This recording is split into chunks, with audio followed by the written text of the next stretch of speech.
Hi, Jess. How are you?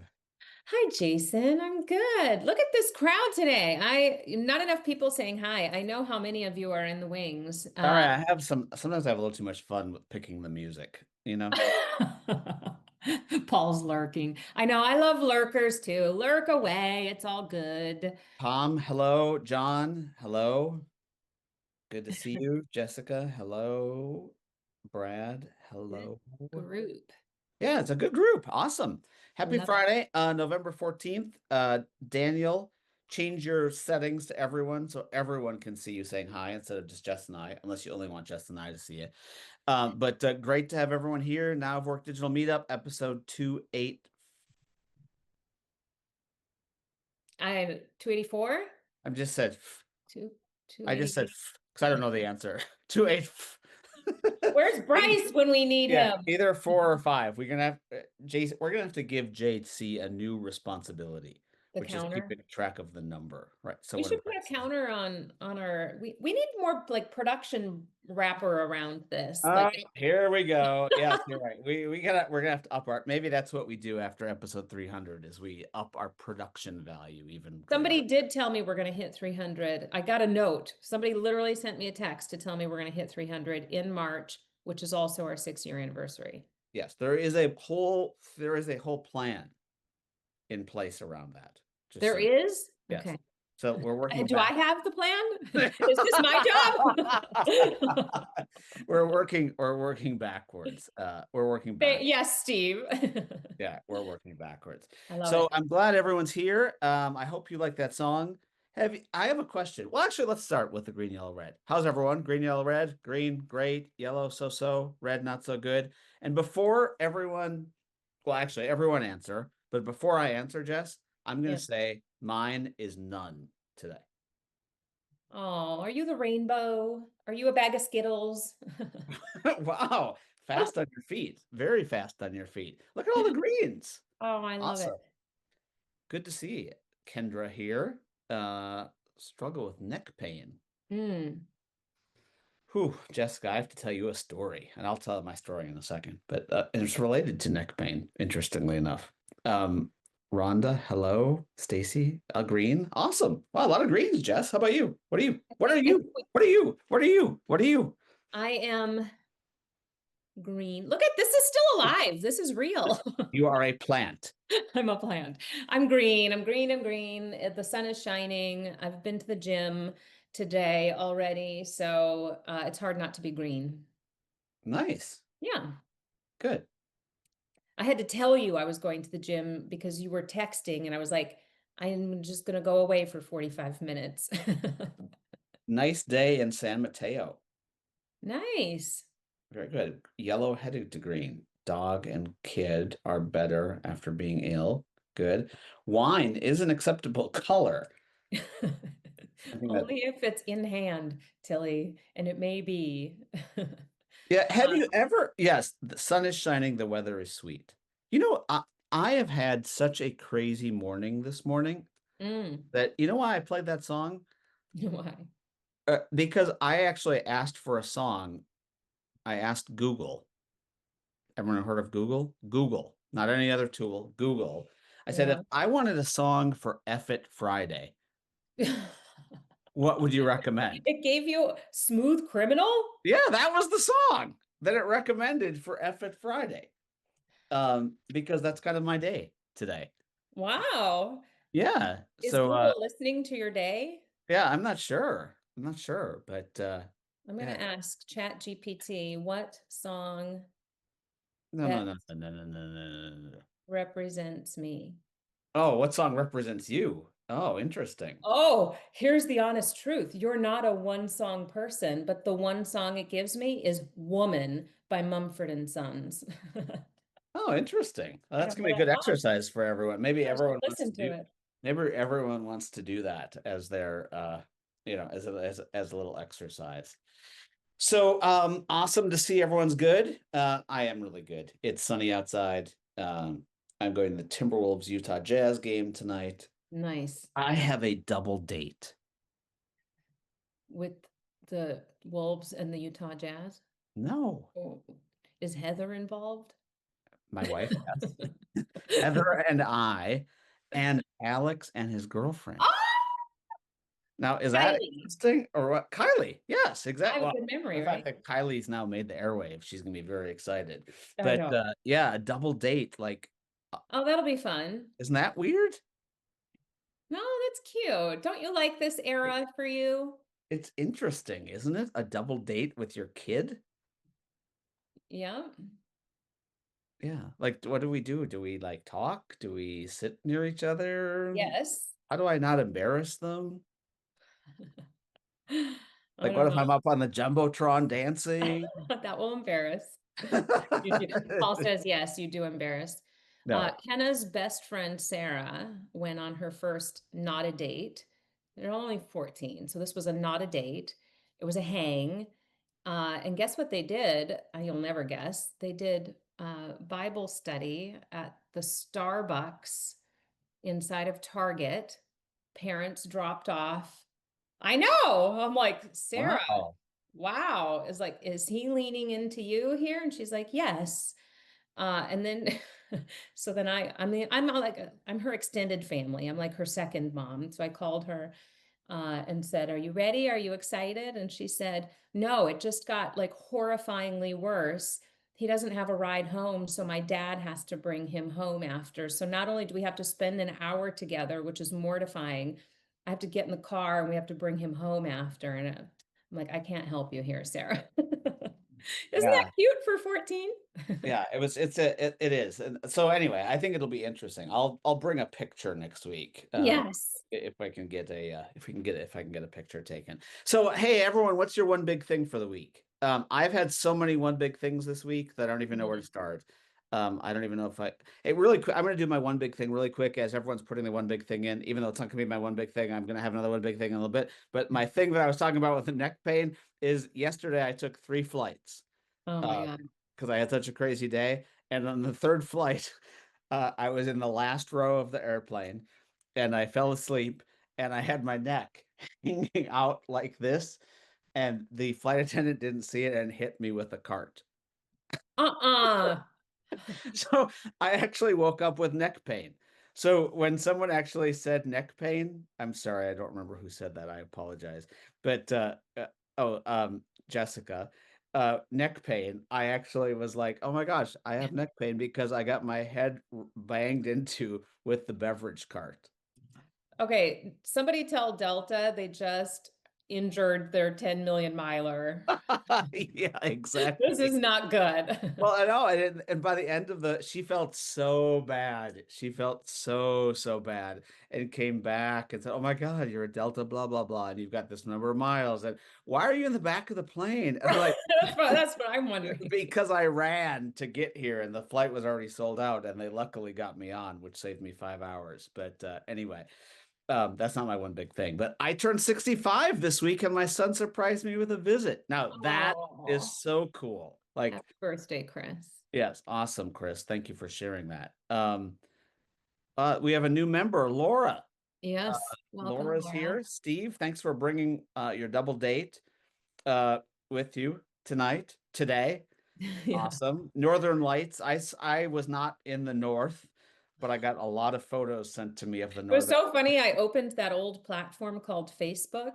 You know Yeah. how they string the stories across the top? My story highlights, like without even clicking into them, were all Northern Lights. Look at Boncho's here. Bancho! Good timing, Bancho. We've got a fun talent acquisition related conversation teed up. And we Um, just like you being here. Opal, what's your one big thing? Look, you like how I put Opal on the spot? She's always throwing something in that I have to like do dictionary lookups of and some I shit like know. that. So she's using big words, but I can put her on the spot. Like one big thing you did this week. All right, we'll let her. Jess, we'll go to you. Well, I shouldn't put someone on the spot like that. But Well, I holy loved finally. Jess, those earrings are huge. I know. I found the You I could have was like dogs jumping through those. I know. Oh my I God. just noticed them. I was like, holy cow, those are big earrings. I'm never going to be able to wear these without thinking of that again. No, like a Uh, wiener dog. You know, like those wiener dogs. Like, if maybe you should come to the Timberwolves game tonight. You could be on the like halftime show. Yeah, just have one of those wieners jumping through there. Oh my gosh. I was running around Lake Harriet, and on Sundays they set up craft fair booths and I was running by and I went and I stopped and bought these earrings. Well, Sorry, I like them. I just they're big. Those are big. well, I clearly saw them from a trail on a run over in a little craft booth. Opal, happy birthday to your mother-in-law. 90 is amazing. Think how much Jessica making life progress on you've her seen role in shift. 90 Yes, 90 is amazing. Can you imagine 90-year-olds? By the way, Jess, wow, we are all over the board today.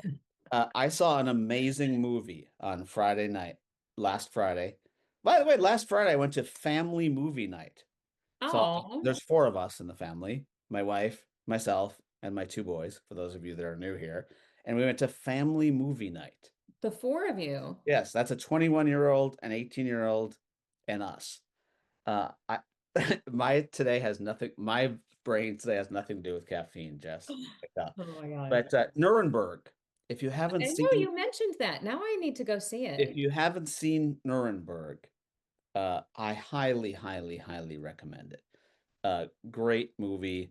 Russell Crowe, amazing, amazing, I love him. amazing actor, and does an amazing job in that movie. You know, Wow. dark movie, dark topic, of course, et cetera, et cetera. So it's not like oh my gosh, I'm gonna feel great after going to this movie.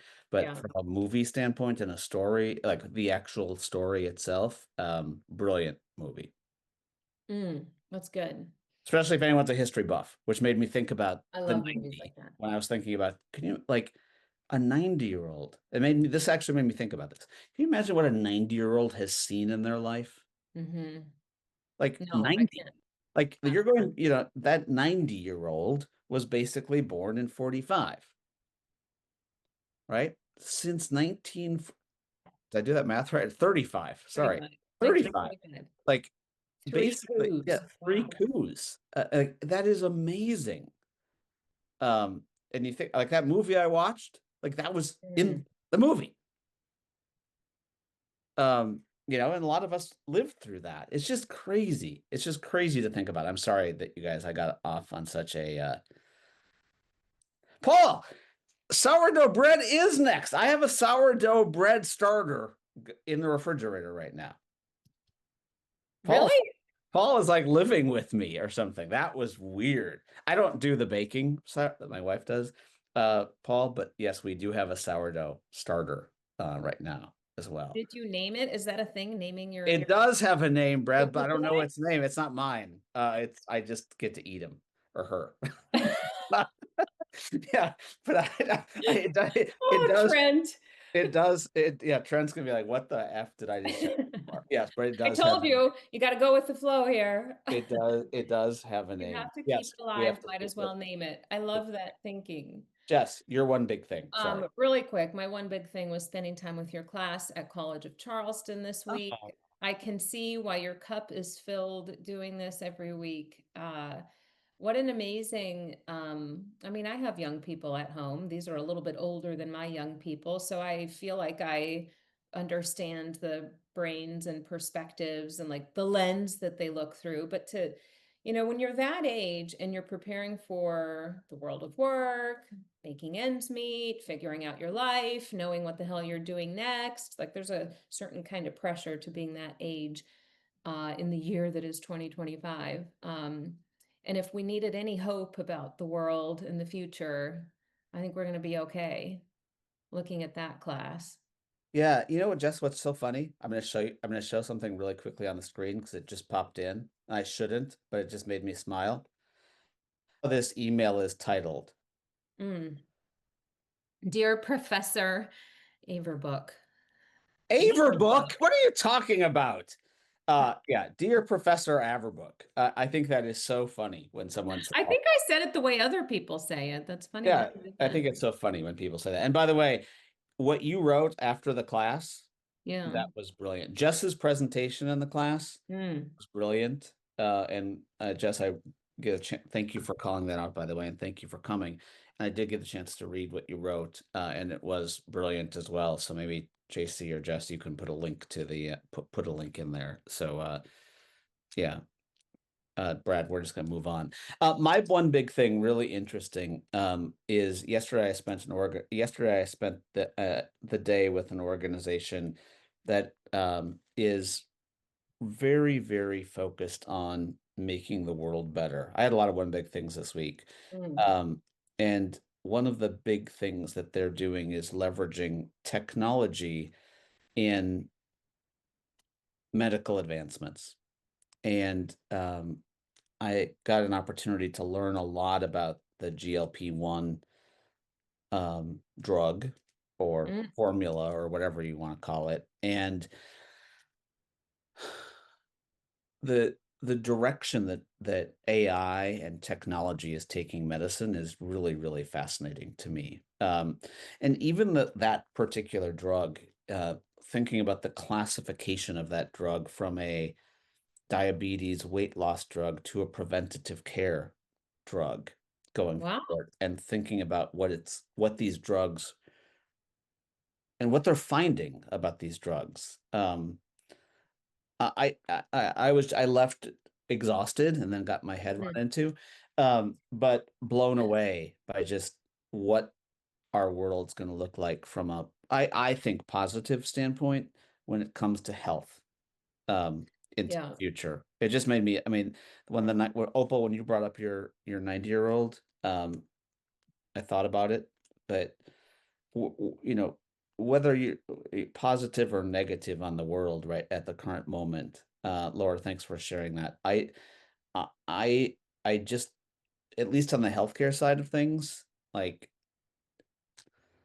I mean, we got into a huge discussion yesterday, and I'm not going to go much further because I want to get Trent on, but is the just like when you just Jess, you're looking at me like, is he ever going to get his words out? Which I'm struggling to Mm-mm. find No, out. I like to sit and But listen. but Listen. just like whenever you build a new city and you look at the infrastructure of a city expanding and you say, is the world ready for the city?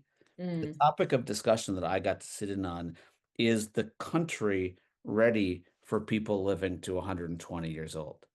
mm, And it was just interesting. fascinating. It was truly fascinating because if we have medicine, drugs, whatever we have, to get us to live to 120, 130, 140, what does that mean? Actually, let's just say 120 because that was the number we were using. Let's not go any further. Like, do I have homes to take Right. care of people that just because they're living that long lose their memory? Do I have infrastructure for that? So we moved from a point where, just like in technology, I have technology now that can do this, but Totally. do I want it? And it blew my mind. It literally blew my mind. I mean, that kind of gets into biohacking. Um, I get, which is potentially exciting. I mean, the whole conversation there, but I get a little bit more excited about Laura's comment. Or I get excited about disease detection and prevention. Not necessarily biohacking for longevity, but like, can we cure cancer? Can we help people with diabetes better than we have before? Can we think about neurological stuff that we can detect and better prevent? Like biohacking for longevity, the people who want to live forever, I don't know, like totally different topic in my mind than can we prevent people from getting sick and living with pain potentially. That is so incredibly exciting to me. Yeah, it was fascinating. When we bring on our guest, while we bring on our guest, could you just appease me for a second and put in Yeah. the chat, if you've ever thought about that before? Because I actually just want to know if I'm that, like, I've never thought about it. And when something like Mm. that hits me that I've never thought about, it like blows my brain because I'm like, oh my God, like maybe it's not good to keep people alive longer. Like it's always been my thought is let's keep, oh, holy cow, Yeah. hold on a sec, hold on. I see Trent popping up. Trent, we just dragged you into like you can kind of just like we left a lot of like things laying around. You can just pick up any one of those. Uh-oh, except we don't have audio yet. We might have to fix the. No, it Okay, was me. enough. There we go. It was Okay, me. but we had like that. I couldn't miss that song. But right when like JC, our executive producer, I clearly I'm babbling too much today. So Trent, welcome. Yes. How are you? No, I love that. I'm actually tracking, which I don't know what that says about my my lines of thought.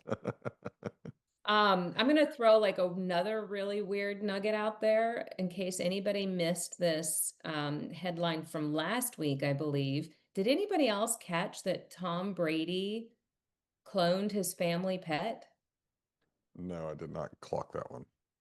And he's not the first. Like there's some other celebrity that did this, literally cloned his dog so they could have the dog back. That comes to mind, Jason. Like the slippery slope of what we can do is really, really slippery. um, I prefer like, yeah, let's cure cancer. I like that conversation for now. Jess, I for a second there, I thought you were going to say that you met Tom Brady because Nope. Tom Brady's here today. Do we have our own Tom Brady in the chat? No, Tom Brady himself, the guy is actually in In Minneapolis Minneapolis? opening a card shop at the Mall of America. Stop. I wonder if he Yeah. brought his dog. So I really thought that's where you were. I thought that's where you were going with that whole thing. Yeah, Nope. yeah, he's actually here today. Wow. Yeah. Google it. Tom Brady family dog. Crazy story. Hi, Ac- Trent. Hello. Actually, the whole cloning the dog thing, Josh, you and I've talked. I am not a very touchy-feely person, but I think it was 5 weeks of travel. Like whenever I get tired, I get very emotional. And I don't Mm. know what she's going to be 8 in January, a French bulldog named Oh. LV for Louis Vuitton. And then we got another one named Gucci. And like she's just getting older. And I was Mm. on TikTok. I hate whenever TikTok does this, but it was showing like animals like as they get older or whatever. And I just about lost my cool. Like I came in and I had tears in my eyes, and my husband goes, "What is going on with you? Like you never show emotion." So cloning a dog, I think I would actually be okay with that one. Wow, interesting. Yeah, you really got to love that dog. And you have to love it enough to know that that would go okay. Like Yeah. what if it's not Yeah. the right like you don't want to glitch. Like that's a pretty Right. uh Yeah. And she um spoiled me though. She's very easygoing. So oh. yeah. Trent, Trent, Yes. Trent. We have to get to another topic, even though I Okay. think this is a good topic. What is going on in the world of jobs, Mm. Mm, talent, mm. efficiency, AI, et cetera, et cetera, et cetera? Because it is taking over the news. And I don't think Mhm. it's just because I'm paying attention to it. Well, let me first ask you if either of you have heard about the most popular hire or like the most wanted hire, Scott The Kelly, most, say that again, the most wanted hire. the internet's most wanted hire. No, I don't know. His name is Scott Kelly. So I'll let me drop a link to the article. So this person that was in Jonas Brothers concert did a quick little TikTok video showing that someone was reviewing Scott Kelly's resume at the concert and it went viral. So Wow. yeah, it's just kind of fascinating. And they go and they interview him and he says, I didn't like, people start calling me and start getting all these job offers and I didn't know where it was coming from, but it came from a 10 or 15-second clip of someone watching I guess I'm assuming a hiring manager look at a resume at a Jonas Brothers. So you never know when people are looking at resumes, but I thought that one was just kind of funny. So Start with Trent, it's something. so interesting that you said that because part of the class that Jess and I were teaching on Yes. Wednesday, we were talking about how to get attention. And you can't just get Hmm. attention by going to an ATS and filling out a job application and hopefully God, no. getting that. So look what you have to do. I know. I know. You have to have the right person to open up your resume at a At a concert. concert. You Yeah. get caught. Well, Yeah. I just thought I have like a little agent that just pulls interesting stuff because I'm kind of like the both of you. My mind is plagued with useless and interesting information that is completely irrelevant to what I do. And Yeah. it popped up Jonas concert and the internet's most popular hire. And I was like, okay, I got to understand this equation's not balancing out. So if you get a second, Wow. go and read the story. It's kind of a good little feel good Friday. So let's talk Cool. about what's going on in the market because I am a data nerd. Part of my job at iCIMS, I'm the head of talent insights and analyst relations. Our talent insights report just got released yesterday, and it's really interesting. So we're starting to see a drop off in applications. It's still 9% Mm, year over year higher, but it's starting this downward trend. Openings are going up, hiring is continuing to slow down. And mm, so as a former practitioner, I'm just kind of looking at this going, okay, first question I want to ask are candidates just giving up? You know, mm. we saw this huge surge at the beginning of the year. I read a lot of comments. I get a lot of comments on LinkedIn of just, I can't get through the ATS. You know, a lot of them unfortunately think that AI is Yeah. disqualifying them, but it's not. It's just does not qualify question on the front end. And I'm just kind of wondering, are candidates just saying, the heck with the job market and they're going into the gig economy, but we don't Mm, really have a way to be able to track that. So that's one thing. And then the other thing too is just it's so weird to see openings go up, but hiring slow down. It yeah. makes sense from a macroeconomic, there's a lot of uncertainty out there. And I don't know if you saw the Wall Street Journal, there's two articles that came out, I think it was this week. One is that we have officially hit 1.1 million layoffs year to Ooh, date. And that was through, I think, October. So we still have the worst 2 months whenever everybody decides, hey, it's the holidays, let's let go of people. Um, and who was it yesterday? Was it Verizon that announced they're going to lay off another mm, 15,000? Yep. So that's concerning. But then right next to it was another article that said that companies are really, the new CEO flex is, I'm able to hit this revenue with such fewer employees, and they're attributing it to AI. So what we're seeing is this capital that used to be invested in humans to do the work. Now they're making this huge, big bet on AI being the solver of all problems, which I think the three of us can agree AI is fantastic, but AI does not solve all problems. So mhm. that's all of the little things that I have tied up in a nice, neat little bow. Yeah. I love Oh, that, Laura. You lead a weekly AI learning circle for former Microsoft employees, also had a layoff, Hmm. also in the AI agent game, who are seeking jobs and many going the contract route while they wait it out for the market to pick up. How and where the market picks up will be interesting. It Uh, will be.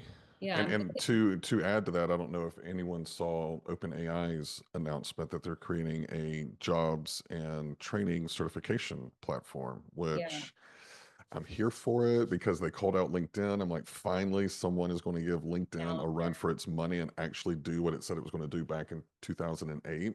Yeah.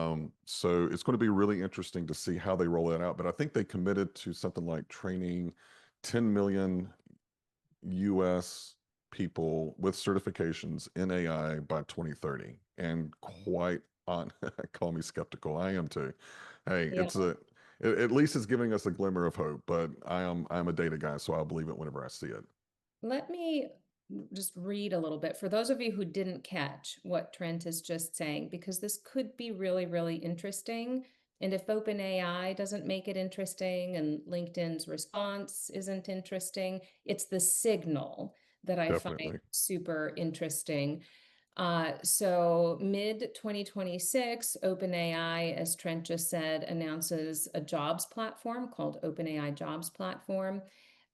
It will use AI, of course, to find perfect matches between what companies need and what workers can offer. But so it's matching people and jobs, Hmm. direct challenge to LinkedIn. But the more interesting part, I agree, Trent, is that it will offer credentialing and certification for AI upskilling for those people most likely to be displaced or impacted by AI itself.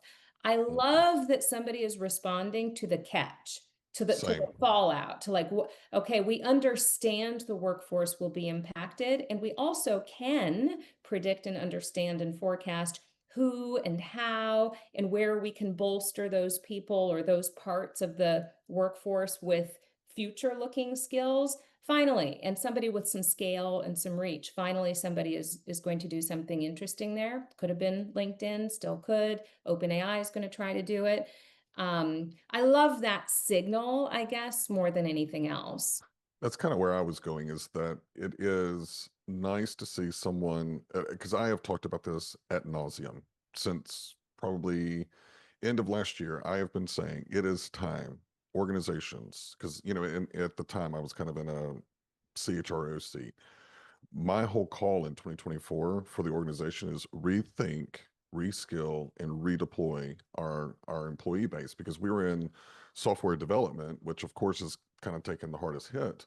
And we were doing outsourcing projects for clients. So what happens whenever the market constricts? They start looking at outsourcing because it's incredibly expensive, and they start cutting. So I was already thinking about this, but like large organizations, you know who is probably going to be impacted in the next, let's just say 24 months. Yeah. That needs to be your target. You owe it to these people. They have invested their time, their blood, their sweat, their tears into your organization. The least you can do is reinvest back into them and get them ready for whatever's next.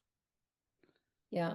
So Trent, one of the things, and I really appreciate you coming on, and I get scared sometimes that we do stuff on here and people aren't going to want to come on. But like here, I want to show you guys this because I used this slide yesterday. Did anyone see this? Mm. Oh, I saw that. The Economist, right? Oh, you Yeah. have that from business. I saw Yeah, one no, from The Economist this is too. from The Economist. This is the Okay. Economist piece 2 days ago. Okay, and Jess, you used the word signals. This was a slide from my keynote yesterday, which is why it looks so fancy. I don't usually show up so fancy to this, but look at, first of all, look at that graphic. What does it bring to mind? The first thing it brings to mind to me is, remember that Fast Company, the graphic from probably 5 years ago that said why we hate HR, or 7 years. Oh, Oh, yes. It feels Yeah. like these in every presentation. I was like, oh, here we go. Here's my graphic that we're going to be living with for the next few years. But then I looked at the chart, and that chart about the number of new HR people in the last 10 years compared to all other occupations. Let's just pretend it's right, because I don't even know what to trust anymore. And then looking at the number of people that have been laid off in HR in 2025 up to July of 2025 compared to all of these other functions. Like, what does this mean? Speaking of signals, Trent, when you said CHRO, I wasn't sure whether I was going to use this today or not, but it really, I love the community that's on, and as well as you, Jet. Like, what do you guys think about this? so funny story. I actually got into HR. I was in business. I ran commercial lines. I worked as a banker. That's what I thought I wanted to do. Minor statistics and finance. And in 2004, I was like, I've been doing this, put myself through school. Lending is lending. I want to do something different. And my grandmother always taught me, if you want a new challenge, go look at something that needs to be broken and completely redone. She said, she That's a knew me. smart woman. Oh God, she read me like a book. But she just knew that I liked challenges because I love to learn. And so I sat and I looked and I said, okay, what in business is broken? And it came down to accounting and audit or HR. And I'd already been kicked out of accounting and audit because apparently they don't like practical jokes in those departments. So I thought I would try with HR. Sorry, Kathy. Um, it was not intended for her, but somebody else got it, and whatever. But I got into HR, and for the first 6 or 7 years, I was an anomaly. I was in a room with HR people who thought like HR, and I was looking at it from a business standpoint of going, perfect example, work for a bank. And there was something wrong with, this was 20 something years ago, something wrong with one of the payroll runs or something. And we had like weekly employees in this one group, and they're like, well, we're not going to be able to run the payroll for that, or there was a glitch, so we'll just make it up for them next week. And everyone goes, oh yeah, that sounds like a good idea. And I don't know, 10 minutes later, I couldn't shake it. It was like coming out. And so I at least raised my hand and asked for permission to speak freely. I said, help me understand how someone who gets paid weekly, who probably pays their bills weekly, how it is their problem that you made a mistake. And don't we work for a bank? Can't we cut checks? How many people are we talking about? 200 people? We can cut 200 checks in the next hour. But like oh, I didn't even think that we could do that. I'm like, "Yeah, I can tell you, I was a former banker. Yeah, you can do that, you know?" Yeah. So I think that we're starting to see, at least what I'm seeing, is a lot more of the CHROs are actually coming from the line and Mm, attacking the people problem the way that it needs to be done, because the people function is a business function. It's not the yeah. touchy-feely, all of this. So it And I just guess, Trent, just really quickly on that. I'm sorry, Jess. No, I was just going to say, if those people had been customers who needed serving, it would have been a mm, different conversation. We don't think but of employees as customers who need but serving. that was my thing. Customers are employees. And even on the Yes. HR tech side, for me, I'm like employee experience. They are the client, design thinking around the employee experience, around the hiring manager experience. We talked about this in Paris. No one's solving for that. And I'm just so glad to see that the people function is coming back to, one, focusing on the people in most cases, but two, doing it from a business acumen and sitting at that C-suite talking a business rather than the HREs. And I But think Trent, that they're getting a lot more credibility. yeah, and Trent, you're exact. We're exactly in the same place. So let's take the Moderna story, HR and IT coming Yeah. together and Mm-hmm. not calling it HR anymore, but just calling it resources, which Mm-hmm. is people and machines. Mm-hmm. Okay, let's take The Economist, not a small little publication, but known publication, putting out a story like that. Everyone's saying that AI is going to reset the table when it comes to orgs. Like, Mm-hmm. is this the end of HR as we know it? Um,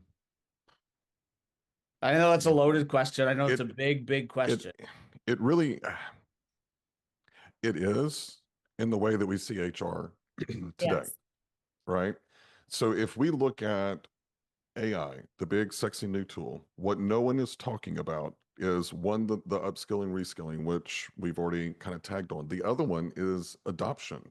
Think of how many HR tech rollouts, big amounts of money, huge projects, they roll them out and you have 22% adoption. You don't get your return on investment for 6 or 7 years, because it's like 3 years in, you realize like nobody's using this thing, this big, beautiful thing that we built. That's not a tech problem. That's a people problem. So HR is going to have to change, rather than being the policymakers and the policy police, which I was never one of those because I was a frequent offender prior to getting into HR. But I was always absolutely amazed with the behavior, and here are the goals. What do we need to do for the people in terms of development, support, coaching, moving people around? How do we, cross train people so that way they are even multifunctional within the organization to hit these KPIs? Now we're going to have AI coming in and go, how are they going to use AI? Mhm. And so to me, hopefully I've got a piece coming out in Fast Company. I'm being bold in saying that, looking at AI, where are we seeing in tech? Where is it going the most? Mhm. L&D, TNA, right?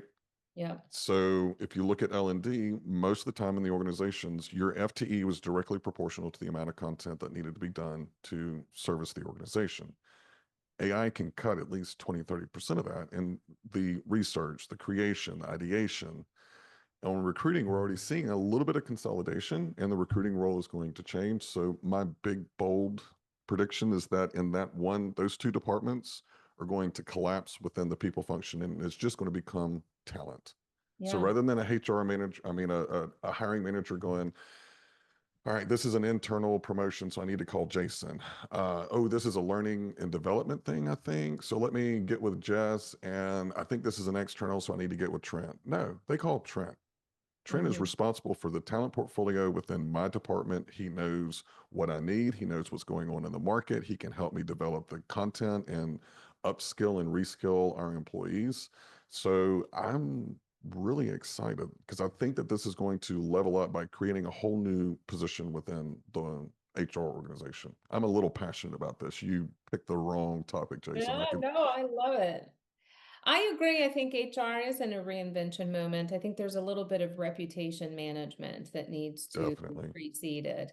I spent time recently with a company who is admirable, people first, progressive, doing a lot of things well, better than most. And I looked around the room with all these leaders because we're talking about change leadership. And I said, "Where's HR?" And the response I got back was HR. So whether or not the people function is positioned to do this kind of work is a decision everybody is going to have to make. Because otherwise you're just going to have this aha moment, like, I don't know, who owns people around here? Like, Right. who owns this? And somebody's going to go, well, HR could or should. Like, I don't know, like Hmm. the light bulbs need to go off again or something. Yeah. Because not every HR person feels like they can and would like this is a reputation and branding and marketing moment. No, Jess, and that's why I brought this up because, like, I really think that if you're looking at that chart of where people are getting laid off, it's not that the roles of those things are going away, and it's not Hmm. because of AI. It's because Yeah. a lot of those things are being dissolved or infused into the business, as Trent was talking about, Hmm. and it just starts to get me questioning. Yeah. Well, first of all, is it the end of HR as we know it? You know, you know, and B, As we know it. no, Yes. or I said that on purpose, Yep. and I Yep. think that Hmm. we can make that statement that I think it is. B, is it bad? And I don't think it's bad. So we could Hmm. say I feel fine. I don't want to keep doing that with that song. But then C, what you just said, Trent, like the industry is waiting for someone to stand up and say, this is the new model. You know what I mean? Hmm. Like this, no one actually knows what it is, but the industry is waiting for someone to actually say what it is. So I think if we keep looking at charts like that, and Paul, I don't want to get into the the numbers are weird, but I actually think we're going to see more and more Hmm. HR people get laid off because I don't see them changing. A, Yeah. B, I think that the function I just met with Dave Ulrich, by the way, Tom. I know exactly where he's at. But B, I think that the function itself is not changing. So the people aren't changing, the function's not changing. And C, jobs are changing. Hmm. Uh, I, Hmm. I I think it's a massive tsunami that we're in. Yeah.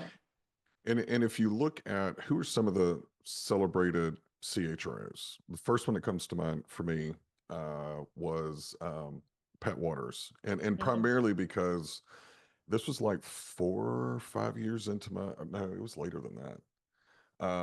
But I was really having an identity crisis because I found myself going more toward traditional HR in the way that I spoke, the way that I thought, and I called it the HR creep. And I was really having an issue with it because I was like, this is not who I am. This is not why I got into HR. Maybe I need to get out. And I remember hearing her give a talk. I think it was at the LinkedIn conference, and I was like, oh, that's who I want to be. Well, one, because she dropped the F bomb on stage, and that is like anyone that knows me knows that Realist. that is my signature. And so I was like, wait, there might be something out there for me. And but if Mm. you look at her, she and Reid Hoffman rode to work together. Like they tackled business problems. She just thought about it from the people side.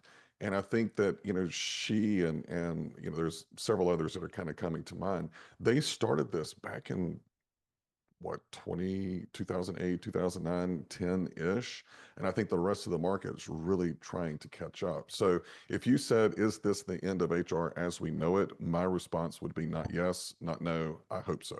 Yeah. Finally. Finally. Yeah. HR creep should be a fun T-shirt. Actually, that should be that's probably what a lot of people called me. And by the way, you guys, that's going to be hard. Like that's Yeah. hard Mm, for people to hear. Like, if we could proclaim 2025 as the beginning of the end of HR as we know it, like that's a hard thing for people to mhm. hear, but it's probably an important thing for people to hear. And maybe it's about time we change the function to one that's data driven, business driven, has credibility, et cetera, et cetera, et cetera. And we close the chapter Yeah. on that. And it's funny how we started talking about rethink, reskill, and redeploy, but we were talking about the gradual, I mean, kind of the aggregate workforce. I think we need to start looking at HR. How do we rethink HR, and how do we redevelop and reskill to be able to create that organization that the rest of the organization is going to need, and then we redeploy them out? I heard something from one of our clients we had a virtual session yesterday, and one of our clients used something: pilot it, prove it, and produce it. Mm, That was like there for change management. And I was like, God, that is solid. Pilot it, prove it, and produce it. I love that. Nicole, I can't help but I'm still thinking about a word you dropped in the chat earlier when we were talking about running a big business with as little headcount as possible. And Nicole, who I love, said that's gross. Talking about being driven by and from the business, but thinking about the Well, people. she said it's gross. Yeah. Oh, I missed that. Interesting. I want to say something. Unfortunately, I do think of HR as having the job of being like the meteorologist. You should see a storm coming and you should Mhm. tell people there's a storm coming. And if you miss it completely, that's gross to me. And this feels like a storm. And so I promise I have a point here. I'm going to bring this back to that's so gross. Unfortunately, I think organizations let themselves some organizations get way too fat. They hire blindly, they overhire in some areas, they don't watch for skill gaps. That's why it's so easy for them to lean out, or they have to because they let the balance sheet get out of order. That's operating without a meteorologist. And to me, I think of Mhm. HR as forecasting and understanding where the needs are, where the gaps are, how to fill them, having appropriate pipeline ready, not just for external hiring, but for mobility and skilling. Like that's grosser to me, like hiring blindly, getting too bloated, not being responsible to your shareholders, not understanding where your departments are lean and overworked, and then you've got others that are underworked, and to me that has been so irresponsible for so. I know what you're saying, Nicole, and I agree in part, but to me, HR better step up and start using data and doing better forecasting, more intelligent pipelining, be the meteorologist for your company, because I promise you, there is a hurricane about to hit every business. And if HR isn't calling it, shame on you. Shame on you. Mhm. That's gross. I had a fantastic, Holy cow! Mic drop. yeah, That's the new Grosser. job. Yeah, HR, weather person. yeah. Hey, love it. mic drop. Grosser. Yeah, so my, Grosser. my text to you Nicole, now, I love Jess. you. Let's have this. You just come on and we're gonna have this conversation next Hey, time. Nicole, you know what's grosser? I mean, that's gonna be. Grosser. I'm I don't, scared now. I don't even know if Nicole that's was a word. my buddy in last week at a conference. We're gonna hang again soon. That escalated quickly. I totally get what Nicole was saying because people aren't disposable, and that's what she's trying to say. People are not disposable, I think, not to put words in your mouth, Nicole. But my whole point is yes, exactly. So start hiring them and developing them and treating them accordingly. And you need to start asking the tough questions. I think there are so many times that, in my HR career where, you have that group think and you're sitting at the table and like everything in you is going, this doesn't make sense. And I think what I have found, at least in coaching HR people, is they don't want to ask a question and seem like they don't know something about the business. And if you do struggle with that, I want to flip that around. There were a lot of times that I asked questions I already knew the answer to, but I acted dumb Mm, because it helped that person lower their guard down, and it was what they weren't telling me that told me everything that I needed to. Speaking of the meteorology, yeah. my grandfather could go out and look at the birds, and feel the wind. He goes, "Oh, it's going to rain tomorrow. It's going to get colder." And I'm like, "What kind of witchcraft is that?" But he was so in tune. And some of Yeah. the best HR professionals that I've ever worked for, served alongside, they could support their group because they could read those little bitty tea leaves by asking questions that they already knew the answer um, to get the answers to the questions that they didn't want to ask. Mm. Hmm. I mean, the cool thing now, I mean, like this is the perfect storm, to keep using that analogy, because now we have better, faster intelligence. We have a way to close loops faster. Having a pretty dashboard somebody looked at once a week, or a report it took you a month to run. Like, we were a little bit hamstrung before. We're not Mhm. now, and HR knows how much data, workforce, business data they have laying around. And now they have better ways to connect the dots. It was about collecting the dots before. Now you can connect them too and close loops faster, get it out to the business faster, make decisions more accurately. So, perfect moment to be a data-driven, business-oriented, people-first HR leader. Literally, this Mhm. is your moment. Like, take it. Yeah, Yeah. Jess, that is so. I actually did I did a speech this morning in India, and it's kind of funny. I'm just going to show this slide, and it's a really gross slide because I didn't gross. Speaking of gross, Oh my God. I didn't have time to tune it. Gross and meteorology are the Yes. theme Yeah, for this segment. but I mean, I was trying to help someone understand the power of real-time data. So Yeah. that JC's on, she's gonna kill me. But these were my PowerPoint skills at like 4 o'clock this morning. Oh, oh. Um, but so I actually built this where I was like, okay, the signal is what, the action is what, and the result is what. And whether it's engaged, retention, ramp faster, productivity, whatever, we now have the ability to do this in minutes or seconds Yeah. instead of years. And I was not planning on showing the slide, which is why I'll stop because, like I said, JC will kill me. But It it's does look so like we're finding our makeup shade. but it's so important. Yeah, well, that's about my PowerPoint skills. Sorry.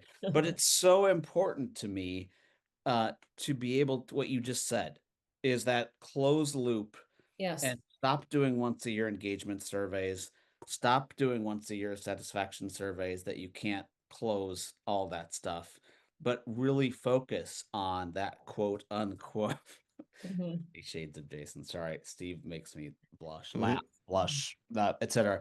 But close that loop and that Yeah. signal that we've used that term a lot, or forecast, signal, reaction, action. I just think it's such a key part going forward. Hmm. Can I give you an example of that, Jason? Please. And So, hopefully you have a PowerPoint slide that looks better than mine. I probably do, but not handy. Um, so, previous firm, again, I'm a data guy. I trust data. I don't necessarily trust people, but I am obsessed with the candidate and the employee experience, like neurotically obsessed. And so, for the recruiting side, I worked with a recruiting team, and it's a very simple automation. The candidate is moved from this stage to this stage. So recruiter interview completed. That's a three-part survey, three-question survey went to the candidate right after. Was the recruiter on time? Did they understand the role? Did you have any questions that were left unanswered? Simple. Mm.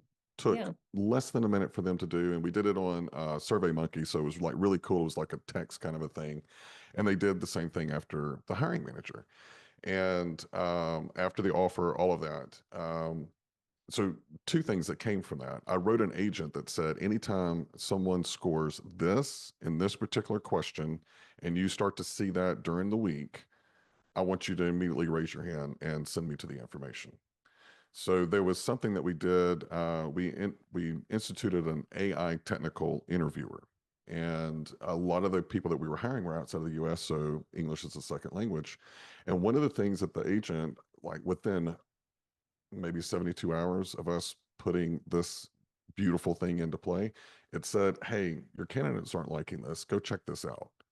That's all it told me. So I went and I looked at the data, and what we found is that the AI, it was asking questions as well as doing the actual technical coding part with the candidate.